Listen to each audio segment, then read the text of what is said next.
بسم اللہ الرحمن الرحیم۔ حضرت ابو ہریرہ رضی اللہ عنہ بیان کرتے ہیں کہ نبی کریم صلی اللہ علیہ وآلہ وسلم نے ارشاد فرمایا، ایمان کی 70 سے زیادہ کچھ شاخیں ہیں، ان میں سے سب سے افضل لا الہ الا اللہ کا اقرار کرنا ہے، اور ان میں سے سب سے نچلا درجہ کسی تکلیف دینے والی چیز کو راستے سے دور کر دینا ہے، اور حیا بھی ایمان کی ایک شاخ ہے۔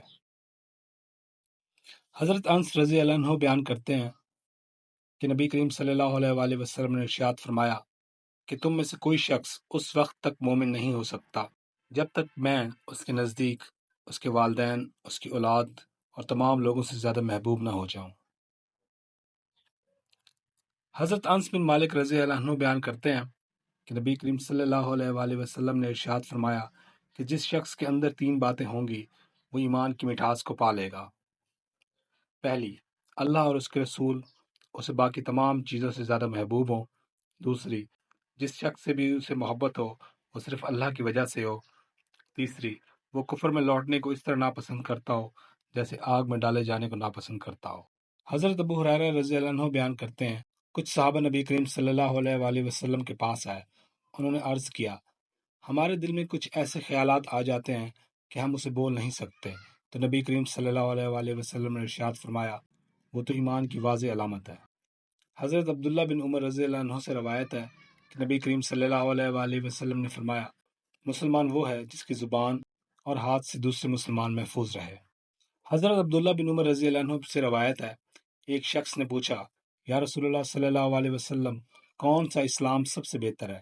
تو حضور صلی اللہ علیہ وآلہ وسلم نے فرمایا کہ کھانا کھلاؤ، اور جسے پہچانتے ہو اسے سلام کرو، اور جسے نہیں پہچانتے اسے بھی سلام کرو۔ حضرت انس رضی اللہ عنہ بیان کرتے ہیں کہ نبی کریم صلی اللہ علیہ وآلہ وسلم نے ارشاد فرمایا کہ تم میں سے کوئی شخص اس وقت تک مکمل ایمان والا نہیں ہو سکتا جب تک وہ اپنے بھائی کے لیے وہی چیز پسند نہ کرے جو اپنے لیے کرتا ہے۔ حضرت ابو ہریرہ رضی اللہ عنہ بیان کرتے ہیں کہ نبی کریم صلی اللہ علیہ وآلہ وسلم نے ارشاد فرمایا، زیادہ کامل مومن وہ ہیں جن کے اخلاق زیادہ اچھے ہیں۔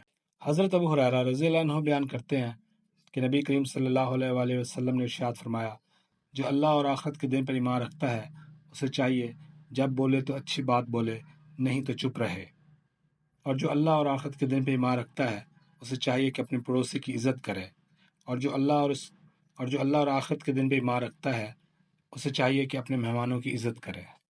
حضرت ابو شری روایت کرتے ہیں کہ رسول اکرم صلی اللہ علیہ وآلہ وسلم نے فرمایا، قسم اللہ تعالیٰ کی وہ مومن نہیں، قسم اللہ تعالیٰ کی وہ مومن نہیں، قسم اللہ تعالیٰ کی وہ مومن نہیں۔ میں نے کہا، یا رسول اللہ صلی اللہ علیہ وآلہ وسلم، کون مومن نہیں؟ آپ صلی اللہ علیہ وآلہ وسلم نے فرمایا، وہ آدمی جس کے پڑوسی اس کی شرارتوں اور آفتوں سے محفوظ نہ ہو۔ حضرت ابو امامہ رضی اللہ عنہ بیان کرتے ہیں، ایک شخص نے پوچھا، یا رسول اللہ صلی اللہ علیہ وآلہ وسلم، ایمان کیا ہے؟ تو نبی کریم صلی اللہ علیہ وآلہ وسلم نے فرمایا، جب تمہاری نیکی تمہیں خوش کرے اور تمہاری برائی تمہیں غمگین کرے تو تم مومن ہو۔ پھر انہوں نے پوچھا، یا رسول اللہ، گناہ کیا ہے؟ تو آپ صلی اللہ علیہ وآلہ وسلم نے ارشاد فرمایا، جب تمہارے دل میں کوئی چیز کھٹکے تو تم اس چیز کو چھوڑ دو۔ حضرت تمیم داری رضی اللہ عنہ بیان کرتے ہیں کہ نبی کریم صلی اللہ علیہ وآلہ وسلم نے ارشاد فرمایا، دین خیر خواہی کا نام ہے۔ ہم نے عرض کیا، کس سے خیر خواہی؟ تو آپ نے فرمایا، اللہ، اس کی کتاب، اس کے رسول، مسلمانوں کے ائمہ اور عام مسلمانوں سے۔ حضرت سہیل بن معاذ بن انس اپنے والد سے روایت کرتے ہیں کہ حضور نبی کریم صلی اللہ علیہ وآلہ وسلم نے ارشاد فرمایا، جس نے اللہ کے لیے دیا اور اللہ ہی کے لیے دینے سے رک گیا، اور اللہ ہی کے لیے محبت کی اور اللہ ہی کے لیے دشمنی کی اور اللہ ہی کے لیے نکاح کیا، تو اس نے اپنا ایمان مکمل کر لیا۔